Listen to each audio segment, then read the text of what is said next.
네, 우리가 오늘 읽은 말씀은 예수님께서 드디어 겟세마네에서 기도를 마치고 유다의 배반으로 그다음에 예수를 잡아온 사람들에 의해서 붙잡히는 그런 장면이 되고요. 그 과정에서 그 한 제자가 예수님을 보호하기 위해서 이렇게 칼을 휘두르고 그게 예수님께 칭찬을 드린 게 아니라 꾸지람을 듣고 결국은 예수님께서 체포되어 끌려가고 제자들은 모두 다 예수님을 버리고 도망가는 그런 이야기가 오늘 본문에 나와 있습니다. 오늘 제가 그 본문의 오늘 설교의 제목을 오늘도 우리가 다시 모인 이유라고 정했습니다. 우리가 사실은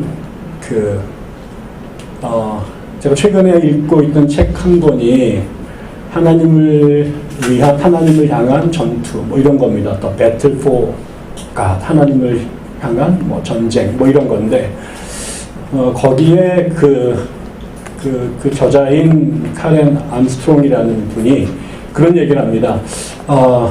우리의 그 신앙에는 우리의 그 지적인 요소가 있죠. 성경이 있고 성경을 공부하는 신학도 있고 교리도 있습니다.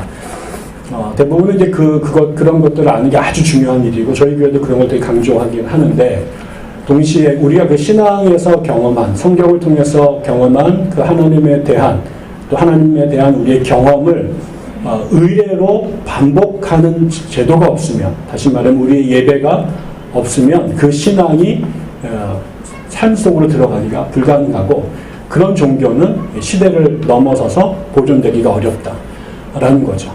그러니까 철학을 공부하는 사람들이 종교를 연구하면서 그 종교에 대한 지적인 이해가 충만하지만 그분들이 돈독한 신앙인으로 살아가는 데에는 지적인 탐구 외에 종교적 의례라고 하는 것들, 리추얼이라는 것들이 아주 중요한데 그 중에는 내가 공부를 하면 다 되지, 내가 잘 읽고 연구해서 잘 이해하면 되지 라고 하는 것으로 자기의 종교적 생활을 다 규정하는 사람들이 있고 그래서 내가 굳이 교회를 가야 되나? 내가 꼭 이런 형태로 예배를 드리고 찬양을 하고 그 다음에 기도하고 이런 아주 오래된 2000년이 넘는 이런 행사를 계속 반복해서 참여해야 되나? 이거를 이제 간과하시는 분들이 있죠. 사실은 오늘날 한국교회에 나타나는 아주 정말 비극적인 현상 중에 하나가 소위 가나안 성도라는 건데 아까도 우리 청년들이 예배를 드리고 싶어서 왔습니다 라고 할 때 그 예배를 드릴 수 없는 분들이 계시죠.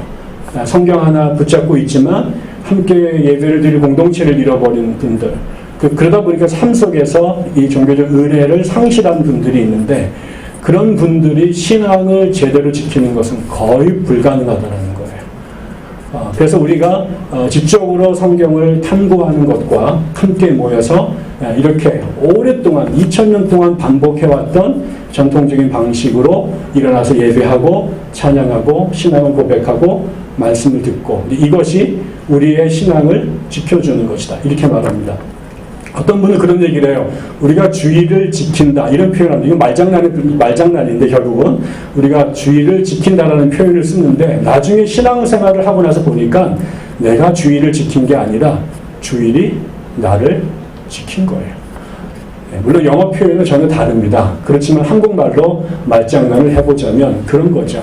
내가 주의를 지킨 줄 알았는데 물론 그렇게 지킨다라는 말과 우리가 보호한다라는 말은 다른 개념이지만 말하자면 그런 겁니다. 그러니까 우리가 다시 이 자리에 또 모였습니다. 또 모여서 똑같은 신앙을 고백하고 같은 찬송을 반복해 부르고 또 이미 다 알고 있는 성경 이야기를 또 아까는 우리 김재중 선생님 버전으로 또 이번엔 제 버전으로 2번씩이나 듣습니다. 모르는 얘기 하나도 없습니다. 그런데 그 얘기를 또 듣는 이유가 바로 우리로 하여금 그리스도인으로 살아가게끔 하는 아주 중요한 그 은혜의 도구가 되는 거죠. 전통적으로 예배를 은총의 수단, 민주 오브 그레이스라고 그랬습니다.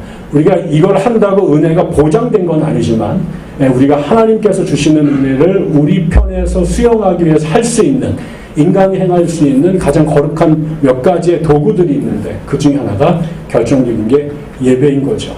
그럼 이걸 통해서 우리가 들어야 될 얘기가 있고요. 다시 기억해야 될 것들이 있고요. 그리고 다시 살아내기 위해서 결단해야 될 것들이 있습니다. 우리가 가장 답답한 것은 가끔 농담 삼아 하는 거지만 우리가 그 영국에서 나온 옷을 얘기하면서 10년을 입어도 1년 된 듯하고 1년을 입었는데도 10년 된 듯하고 이게 좋기도 하죠. 어떤 면에서는. 마치 질량 보존의 법칙처럼 신앙 보존의 법칙이 있어요. 세월이 흘러도 그게 좋은 면도 있어요.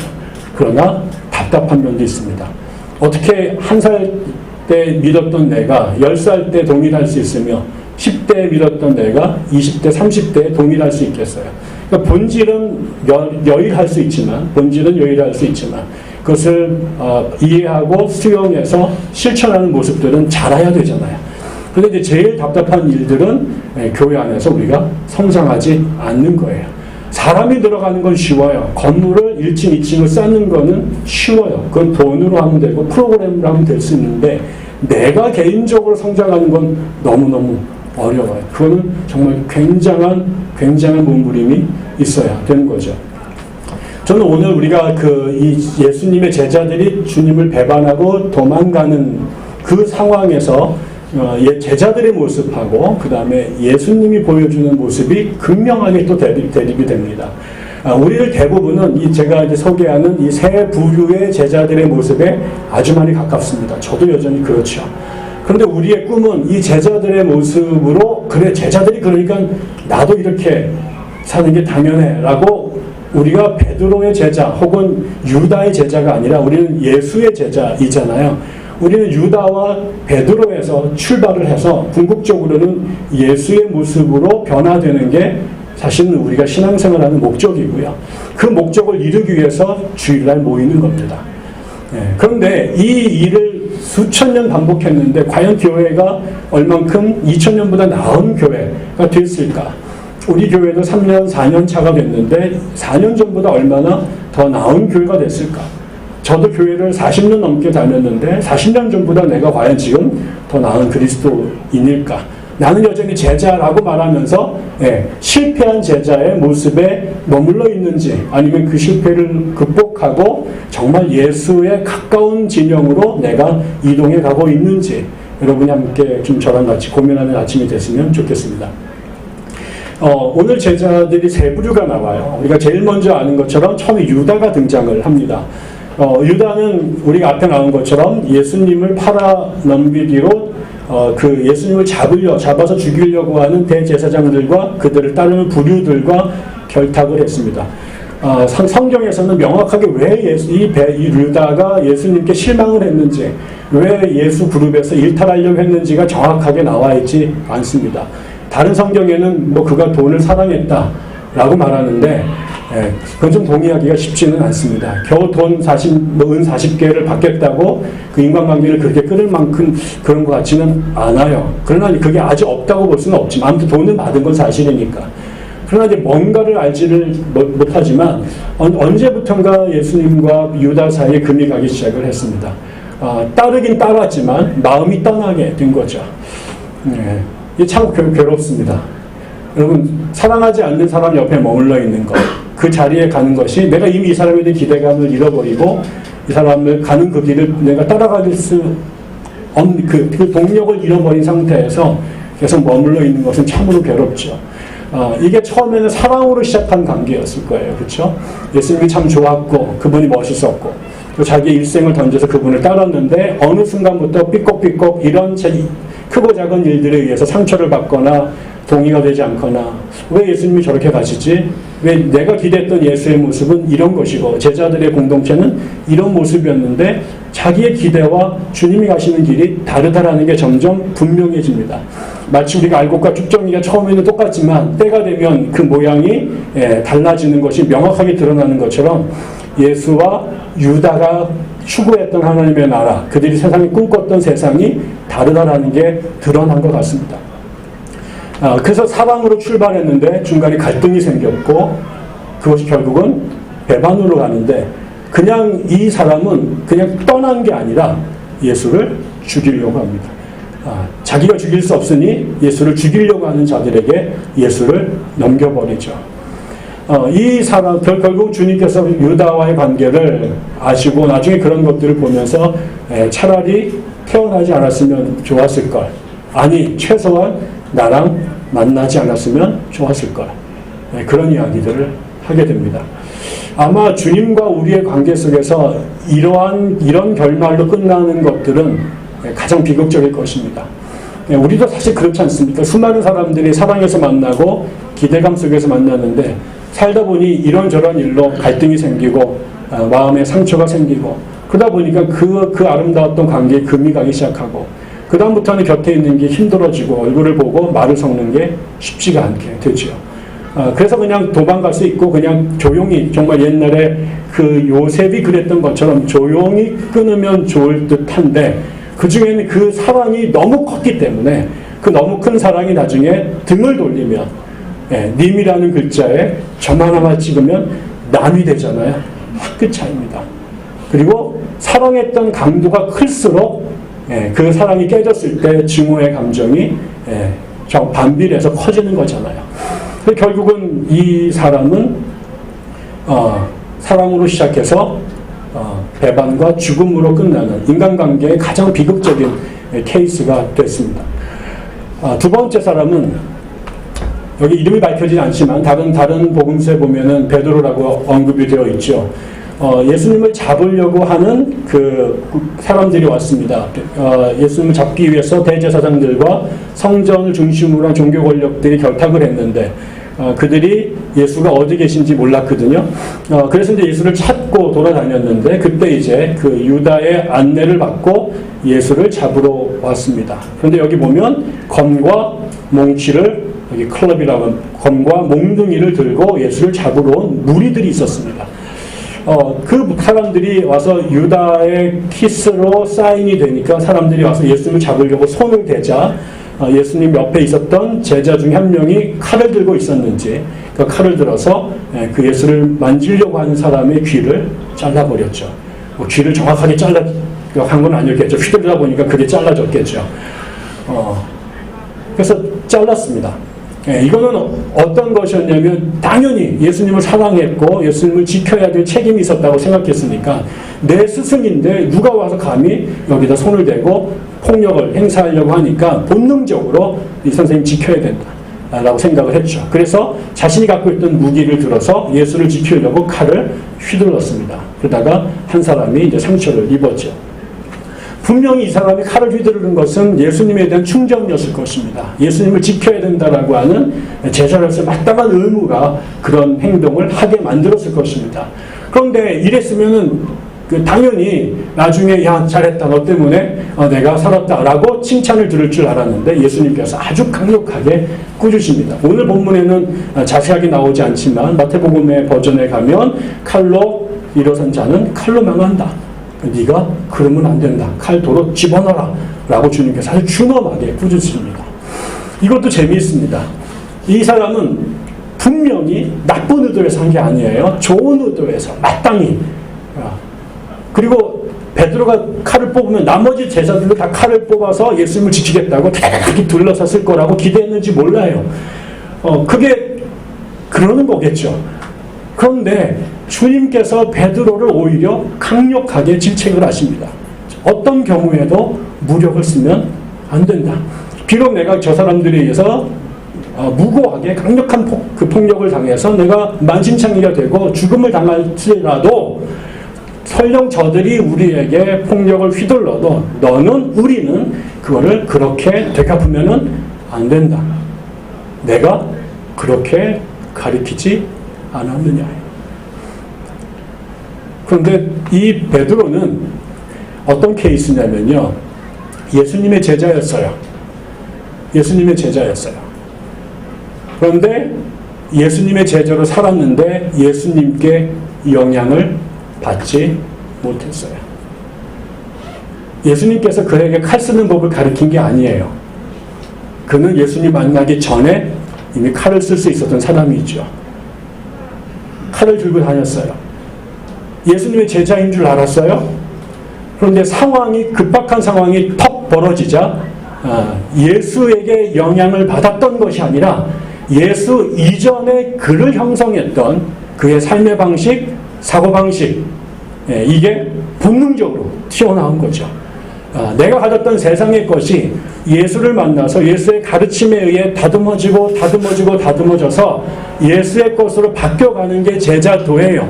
그게 제자 훈련이에요. 내가 세상에 갖고 있었던 것, 내 생각에 이게 귀하고 당연하고 모두가 인정하는 방식이지만 그것 가운데 하나님의 생각과 세상의 생각이 다른 지점들이 있었어요. 그게 극명한 여기에 나왔던 문제를 폭력으로 해결하는 거예요. 그걸 모든 사람들은 정당방위라고 당연하게 생각해요. 지금도 이 문제는 신학으로 아주 중요한 문제잖아요.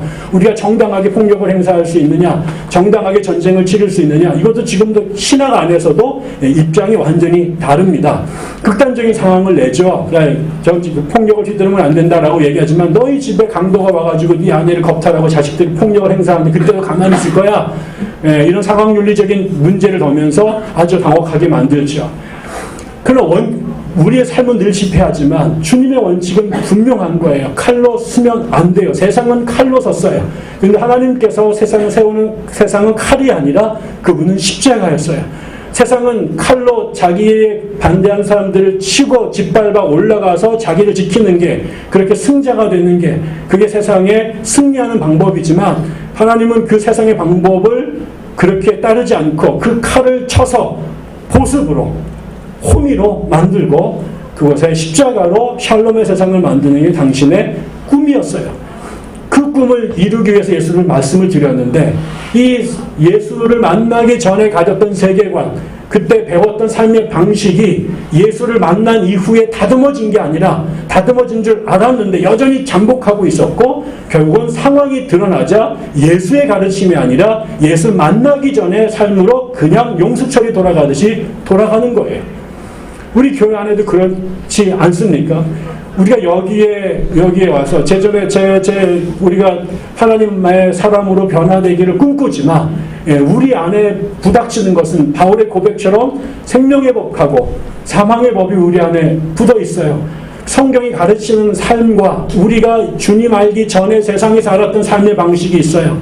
교회 안에서 살아가는 방식이 있고 교회 밖에서 사는 방식이 있어요. 여기는 집사고 여기는 성도고 여기는 교우지만 밖에 나가면 다 직업이 있고 직함이 있고 거기에 살아가는 룰들이 있어요. 그 두 개가 교회에서 자꾸 충돌해요.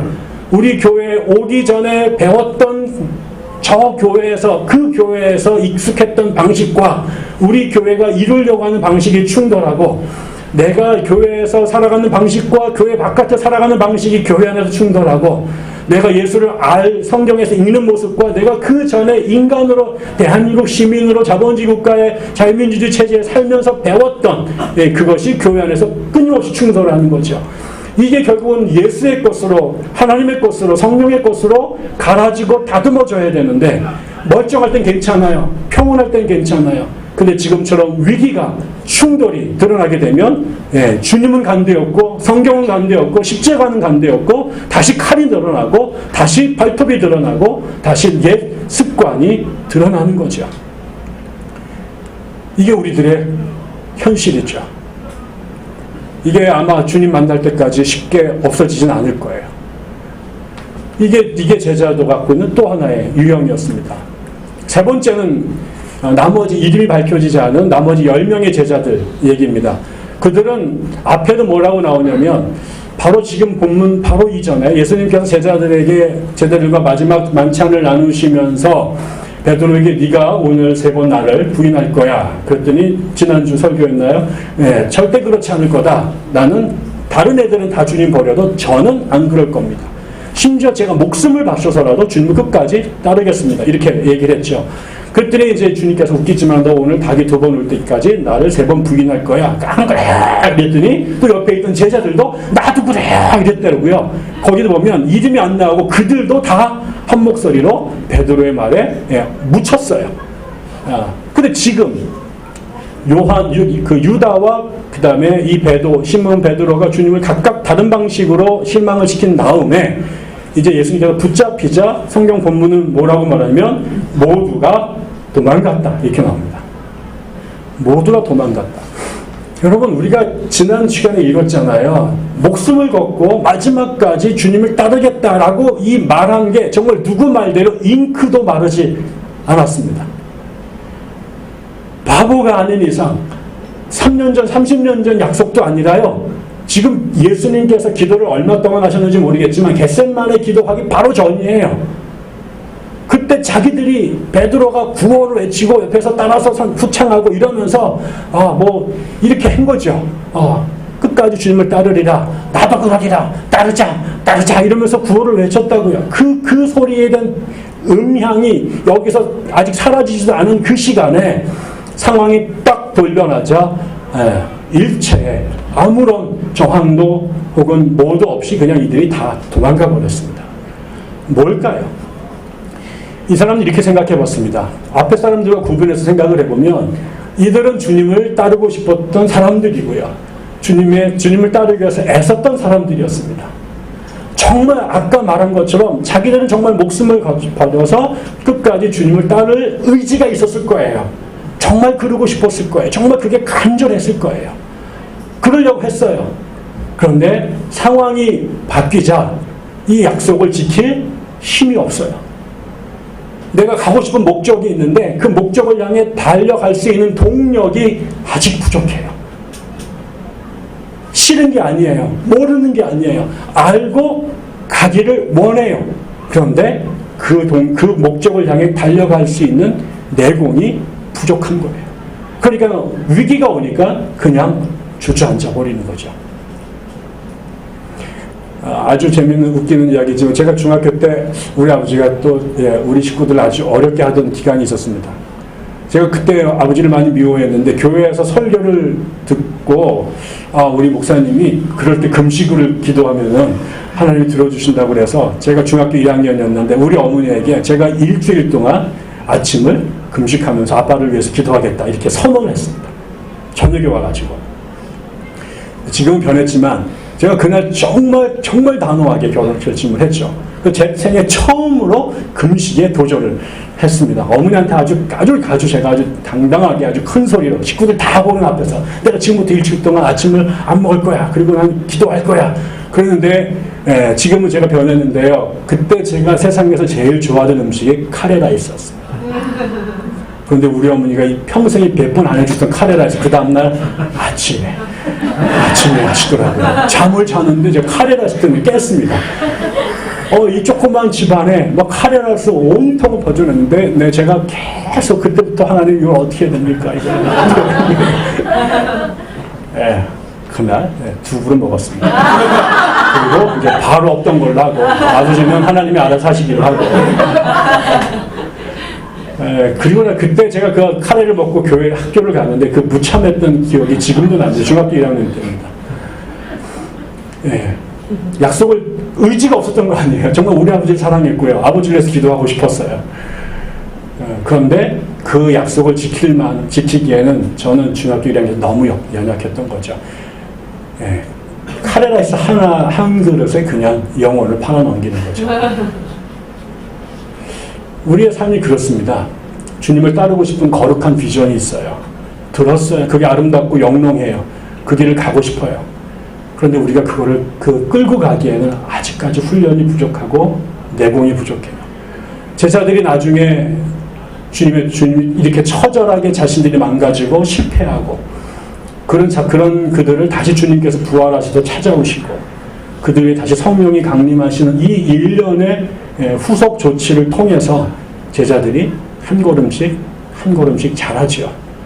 그러다 나중에 세월이 한참 지난 어느 날 보니까 그들이 어느샌가 그 길을 걷고 있었고 나중에 다 인생을 마치고 났더니 그들도 참 주님만이 닮은 삶으로 바뀌어가 있었던 거죠.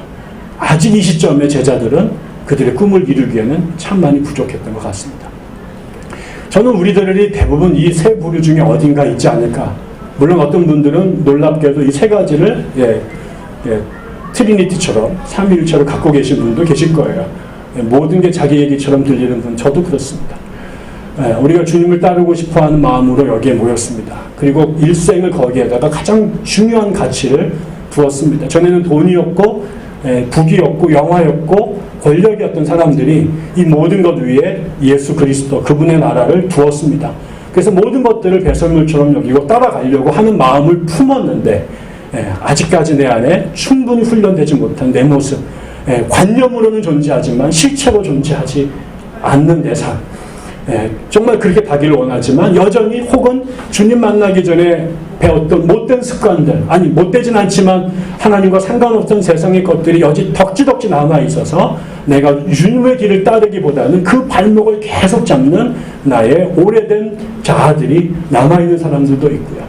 때로는 이런저런 인간적인 관계에 또 인간적인 욕망에 상처가 되고 그 다음에 그것이 망가져서 결국은 관계를 엉망으로, 차라리 만나지 않았으면 좋았을 만큼 비참한 관계를 만드는 것이 주님과 우리의 관계 혹은 우리 공동체 안에 우리들 간의 관계인지도 모르겠습니다. 그런데 그 다음에 주님을 통한 반전이 있습니다. 이런 상황 속에서 예수님께서 보여주는 모습은 참으로 제자들과 많이 다른 것 같습니다. 첫 번째에서 예수님께서 제일 저에게 주목이 됐던 부분은 유다를 앞세워서 도대체 몇 명이 왔는지 모르지만 분명히 무리라고 되어 있고요. 많은 무리라고 되어 있습니다. 많은 무리고 그들이 칼과 몽둥이를 갖고 무장을 한 상태로 12명에 둘러싸여 있는 예수님의 제자들에게 찾아옵니다. 그런데 이 일들이 와서 예수님을 잡으려고 기습을 했을 때 주님께서 그들 앞에 나가셔서 아주 당당하게, 아주 준엄하게 그들을 꾸짖으십니다. 내가 대낮에 성전에 이렇게 활보하고 다닐 때 너희들이 얼마든지 나를 잡을 수 있었는데 그때는 너희들이 군중들, 사람들의 눈치를 보면서 나를 잡지 못하더니 야밤에 이 작은 무리들이 모여있는데 이렇게 많은 놈들이 그 무장을 들고 그 폭력을 해달라고 달려온 거 너희들 비겁한 놈들이다. 너희들은 비겁한 놈들이다. 내가 정말 잘못했으면, 내가 정말 잘못한 게 있었으면 얼마든지 대낮에 예루살렘 성전에서 나를 얼마든 잡을 수 있었어요. 근데 왜 안 잡았느냐 말이야. 너희들 스스로 생각하더라도 나를 잡기에는 명분이 부족하고 내가 죄가 없다는 거 너희들이 아는 거 아니냐. 그러니까 지금 이 우리들 나를 잡기 위해서 이 야밤에 이 산골까지 쳐들어 올라와서 나를 기습한 거 아니냐 말이야. 그리고 가장 비열하게 내 안에 있는 사람들을 매수해서 나의 제자를 매수해서 그가 나의 배반자가 되도록 만들었던 것. 이거야말로 더 처열한 거 아니냐 말이야. 그 예수께서 그들에게 당당하게 그리고 아주 혹독하게 꾸짖으십니다. 거기에 그냥 질질 끌려가지 않았습니다. 혼자였고 많은 사람들이 몽치와 칼을 들고 자기를 죽이겠다고 위협하는데 그 앞에 예수께서 혼자 맞으십니다. 그리고 니들이 잘못한 것은 잘못했다라고 그들에게 얘기하십니다. 그냥 넘어가지 않아요. 살려달라고 애걸하지 않아요. 그들이 잡을 때 잡혀가십니다. 그러나 그 자기를 잡으려고 하는 사람들의 잘못에 대해서는 그냥 넘어가지 않으셨습니다. 니들이 얼마나 비겁한 놈들이고 세상을 꼭 이런 식으로 힘을 가졌는데 그 힘을 정당하게 쓰지 못하고 이렇게 야비하고 비열하게 그리고 치사하게 정말 개 양아치같이 행동하는 것에 대해서 주님께서 추nom하게 얘기하십니다. 우리도 마찬가지죠. 우리가 정말 말해야 될 때 말 안 하고 정말 하지 말아야 할 말들을 하고 살 때가 얼마나 많습니까? 정말 꾸짖어야 될 사람들을 꾸짖지 못하고 아무 죄 없는 사람들을 비겁하게 여론 머리로 사람들을 다스리는 것. 그게 양아치 정권이 하는 일이고 비겁한 힘 가진 사람들이 하는 것 아닙니까? 진리 안에 선 사람들이 진리를 말할 수 있어야 되는데 진리 안에 서지 못하니 야밤을, 그것도 무력을, 그것도 사람들을 떼거지로 들고 와서 그렇게 폭력적으로 비열하게 행하는 거죠. 저는 교회가 그럴 때도 되게 많은 것 같아요. 교단의 정치를 하는 것들. 지금 세상에서 교회가 벌이고 있는 수많은 비리와 불편한 진실들이 전부 다 그런 것입니다. 수를 동원하고 힘을 동원하고 그 다음에 불법적으로 일들을 처리해서 자신들의 기득권을 유지하려고 하다 보니까 교회가 망가지는 거죠. 그러나 정말 말해야 될 때 침묵하고요. 정말 발언해야 될 때 발언하지 못하는 거죠.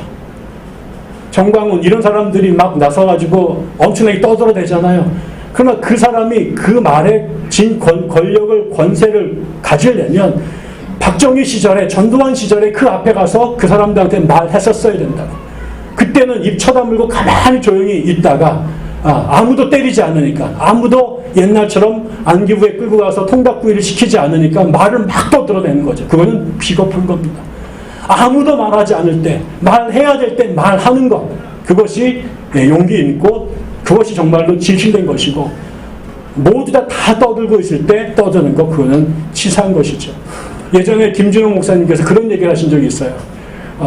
그때도 전두환 시절이었죠. 이분이 이제 남양주에서 목회를 하고 계실 때 황필호 교수가 찾아가셨어요. 인터뷰를 하더라고요.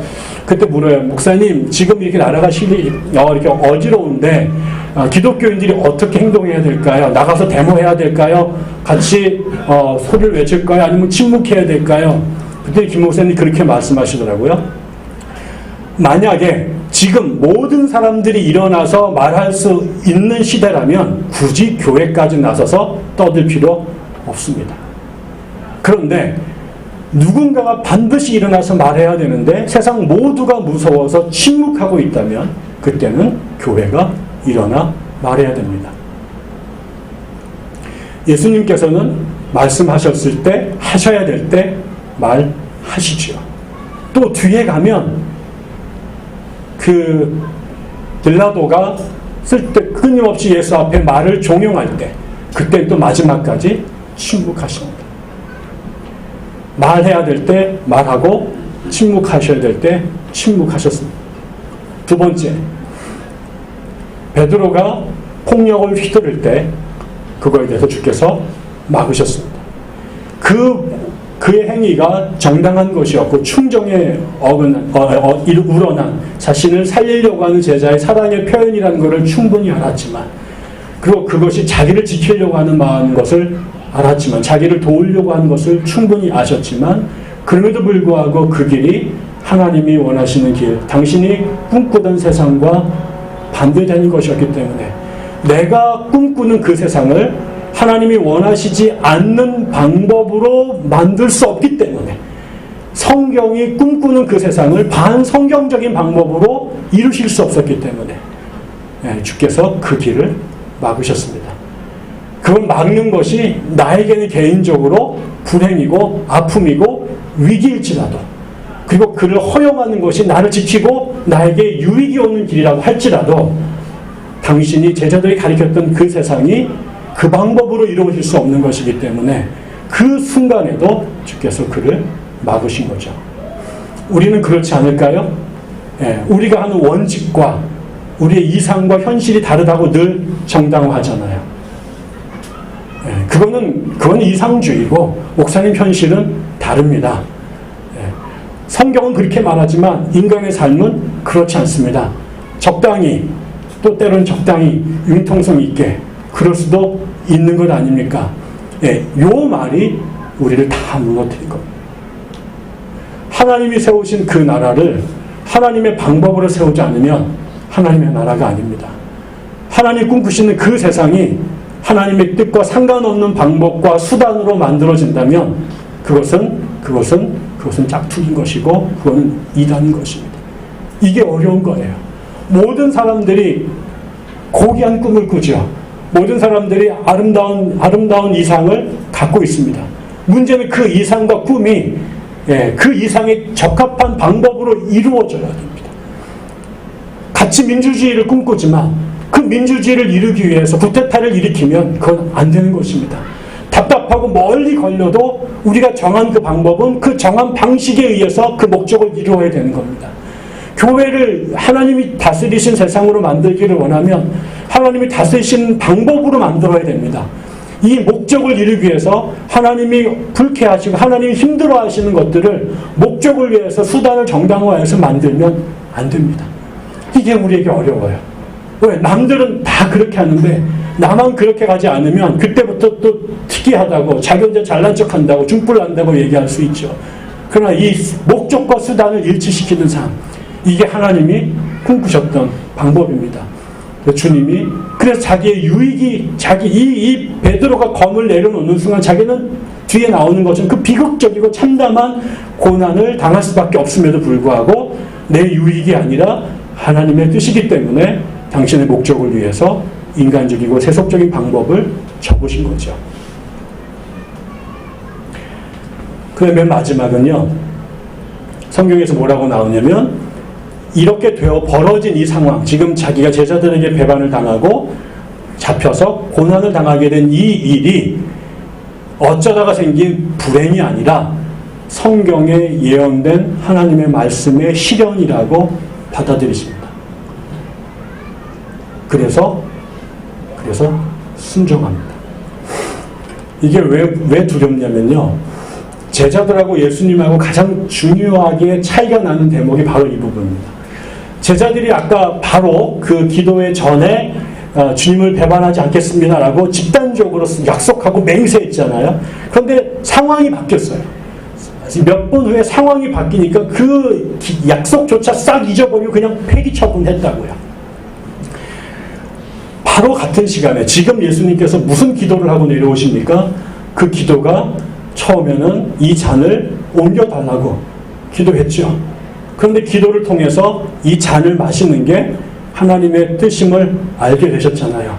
그래서 뭐라고 기도해요? 내 뜻이 아니라 하나님의 뜻이 이루어지기를 원합니다. 라고 자기가 시인했어요. 그리고 그 잔을 마셔야 될 시간이 도래한 거죠. 제자처럼 잊어버리고 아무것도 없었던 것처럼 말을 번복한 게 아니라 당신이 기도한 그 기도가 응답되기 위해서는 내가 이 잔을 마셔야 되는 거예요. 하나님이 그 상황을 강제적으로 만들어서 이루시는 게 아니라 하나님의 뜻을 이루는 게 기도의 응답이라고 말하면, 지금 예수는 당신 앞에 그 잔이 돌아왔고, 이제 문제는 내가 이 잔을 마실 거냐 안 마실 거냐. 그런데 분명히 내가 마시고 싶지 않았음에도 기도를 통해서 마시겠다고 약속하셨잖아요. 하나님이 원하시면 마시겠다고 자기가 입으로 약속했잖아요. 그리고 그 약속을 당신이 마심으로 지킨 거죠. 우리의 약속들이 그런 거 아닐까요? 우리의 기도가 그런 건 아닐까요? 상황, 지난주에 말한 것처럼 상황이 바뀌면 언제든지 폐기 처분할 수 있는 것 아닐까요? 저처럼 후배에게 약속했지만 상황이 바뀌니까 변명되면서 그 이야기를 없는 게 우리 아닐까요? 우리가 하나님 앞에 수없이 약속했던 수많은 기도의 제목들이 상황이 바뀌고 그 다음에 컨텍스트가 변하게 되면 얼마든지 이렇게 딱지 뒤집듯이 우리가 뒤집는 거 아닐까요? 그런데 그 많은 경우에 여러분, 기도의 응답은 하나님이 하시는 게 아니라 우리가 하는 겁니다. 하나님께 올려드린 기도의 절대 다수는 하나님이 응답하시는 게 아니라 우리가 그 기도에 응답하는 거예요. 예수는 자신이 드렸던 기도를 지키셨습니다. 저는 오늘 이야기를 마치면서 우리가 백향나무 교회에 모이잖아요. 왜 모일까요? 와서 뭘 할까요? 바로 이 교지요. 우리가 예수님의 제자처럼 지난 일주일을 살아요.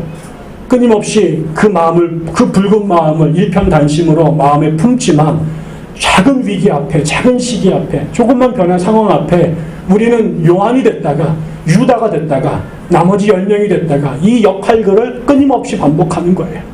심지어 예배당에 모여서도 자꾸 잊어버려요. 내가 왜 모였는지, 뭐 하러 모였는지 너무 익숙해서 다람쥐 쳇바퀴 돌듯이 너무 익숙해서 그냥 눈만 떠도 자동 인형처럼 옷을 입고 몸을 씻고 그 다음에 자동차 타고 여기 와서 너무나 익숙해서 뇌가 전혀 작동하지 않아도 몸이 먼저 앞서서 일어나서 찬양 부르고 앉아서 설교 듣고 그 다음에 헌금 내고 밥 먹고 집에 가는 거예요. 근데 그러다 보면 정말 내가 왜 왔는지를 잊어버리는 거예요. 그러니까 그 일을 그렇게 반복하는데 안 변하는 거예요. 그렇게 설교를 듣고 그렇게 성경을 나누고 기도를 드렸는데 조그만 시험만 부닥치면, 조금만 갈등만 부닥치면 우리는 다시 원상복귀하는데 너무나 초스피드로 돌아가요. 그렇게 한 발 앞으로 나가자고 그렇게 말해 겨우 한 발 내디뎠는데 작은 파동 앞에도 그냥 순식간에 수백 볼을 뒤로 돌아가는 게 우리 안에 벌어지는 일이에요. 교회 밖에서보다 교회 안에서 그런 일들이 훨씬 더 비일비재한 거예요. 우리 안에도 그렇단 말이죠. 겨우 좀 탑을 쌓으면 다시 확 무너져요. 조금 더 한층 더 쌓으면 또 바벨처럼 허물어져 버린단 말이죠. 우리가 이렇게 허물어지지만 잊어버리지 말아야 될 게 있단 말이에요. 우리가 봐야 될 것은 제자들의 모습으로, 우리가 반면교사로 우리가 이 거울을 매일 봐야 되지만 더 봐야 될 원형이 있단 말이에요. 우리의 이 실패한 모습들을 통해 끊임없이 우리를 참회하고 무릎 꿇고 눈물을 흘리지만 그럼에도 불구하고 포기하지 말아야 될 우리의 꿈이 있단 말이에요. 예, 작은 시험에도 주님을 배반하고 버리고 도망갔던 제자들에서 그 위기 앞에, 그들 앞에 당당히 나서서 그들의 잘못을 꾸짖으시고 그 상황에 자기를 지키려고 하는 그 칼을 붙잡고 칼을 내려놓으시고 그리고 그 십자가에 그 피 묻은 그 잔을 마지막까지, 그 두려움 속에서도 마지막까지 자기 스스로 잔을 들어 마셨던 주님의 그 길을 우리가 가겠다라고 하는 꿈을 잊어버리면 안 된다는 거죠. 지금은 어렵고, 지금은 유다고, 지금은 베드로고, 지금은 12명의 도망간 제자들에 불과할 수 있지만 주님, 내가 1년 후에, 내가 10년 후에, 내가 20년, 30년이 지나면 내 모습이 언젠가 주님의 자리로 조금 더 변해져 갈 수 있도록 우리를 바꿔달라고, 우리를 변해달라고, 그 목표를 잃어버리지 않기 위해서 이 자리에 와서 같은 이야기를 같은 방식으로 다시 듣는 겁니다. 이 이야기를 다시 듣는 거예요. 이거 외에는 다른 이야기를 할 수가 없는 거예요. 그래서 바울이 내가 전한 복음 외에 다른 복음을 전하는 자들은 하나님을 대적하는 자라고 말했던 것. 이 강대상은 여러분이 좋아하는, 여러분을 웃기는 그런 스탠딩 코미디를 하거나 세상 살아가는 노하우들을 전하는 그런 자기 개발의 시간이 돼서는 안 되는 거예요. 그 지겹고 거친 그 이야기를 또 듣고 또 들어야 우리가 다시 유다로, 다시 베드로로 돌아가는 그 발걸음을 한 번이라도 더 줄일 수 있는 거예요. 우리가 마치 그 맛있는 백반을 내려놓고 거친 현미를 먹어야 되고 그냥 잠에서 누고 싶은데 일어나서 다시 러닝머신 위에 올라가는 그것이 내가 옛사람으로 돌아가지 않으려고 하는 무진무진한 우리의 몸부림인 것처럼 우리가 이 거칠고 불편한 그리고 답답하고 속상한 이 자리에 우리가 끊임없이 와야 되는 것, 우리가 무엇을 버리고 무엇을 잡아야 되는지에 대하여 잊지 않기 위함인 거죠. 여러분이 저를 위해 기도해 주셔야 됩니다. 제가 이 자리에서는 그 마지막 순간까지 이 책임을 여러분 앞에 다 해야 됩니다. 제가 여기서 말랑말랑한 이야기를 하고 사람들이 듣기 좋은 이야기를 찾고 이 본질을 붙잡는 대신 예화를 찾아서 시간들을 허비하게 되고 여러분들을 즐겁게 해주고 여러분들이 좋아하는 것으로 저희 테뉴어의 기간을 넓히려고 한다면 다 같이 죽을 겁니다. 여러분도 마찬가지죠. 이 교회에서 함께 그 꿈을 꾸었으면 좋겠습니다. 그렇게 같이 예수의 제자로 함께 늙어갔으면 좋겠습니다. 기도하겠습니다. 하나님 아버지, 제가 무슨 자격으로 말씀을 전하겠습니까? 말씀을 준비하면서 보니 유다가 나고 베드로가 나고 도망간 제자들이 저인데 제가 무슨 자격이 있어서 이 자리에서 당신의 사람들에게 이러쿵저러쿵 이야기를 할 수 있겠습니까? 그럼에도 불구하고 하나님께서 오늘도 우리가 예배할 수 있는 기회를 허락해 주셨고 이곳에 같이 모여 예배할 수 있는 은혜를 주셨사오니 주님, 우리가 다시 한번 정신을 똑바로 차리고 눈을 부라리며 우리가 온 신경을 다해 무엇을 버려야 될지 그리고 무엇을 추구해야 될지 다시 한번 각성하며 가슴에 새기는 시간이 되기를 주님 원합니다. 하나님, 몰랐으면 처음부터 만나지 않았으면 오히려 나을지도 모르는 아니 처음부터 당신을 모르고 당신과 상관없이 살았으면 오히려 나을지도 모를 텐데 저희들이 어설프게 예수 따르다가 주님 팔아먹는 제자로 우리의 삶을 끝내지 않도록 주님 저희들을 지켜주시고 주님을 따르면서도 주님께 영향받기보다는 세상에서 배웠던 그 구습을 따라 기독교인 척하며 제자인 척하며 살지 않도록 주님 저희들을 변화시켜 주시고 따르겠다고 마음 먹고 나섰지만 여전히 훈련받지 못하고 제대로 성숙하지 못해서 작은 유혹과 시험 앞에도 주님께 등 돌리는 연약한 제자로 살지 않도록 주님 저희들을 격려해 주시옵소서. 주님 가신 그 길 담고 싶습니다. 주님처럼 당당하고 싶고 정직하고 싶고 끝까지 원칙을 고수하고 싶고 끝까지 주님의 순종하는 사람으로 우리가 살아가기를 원하오니 주여 저희들을 불쌍히 여겨주시고 성령으로 붙들어 주셔서 그렇게 되도록 축복하여 주시옵소서. 그런 사람들이 모인 교회, 그런 사람들을 양성해서 파송하는 교회, 그렇게 이 땅에 하나님의 나라를 세워가는 교회가 되기를 원하오니 백향나무도 기억하여 주시고 이 땅에 존재하는 그 수많은 교회가 모조리 그렇게 하나님의 제자 공동체로 변화 성장할 수 있도록 이 땅에 분투하는 모든 하나님의 백성들에게 이 시간에도 동일한 은혜를 허락해 주시기를 간절히 원합니다. 예수님의 이름으로 감사하며 기도드립니다.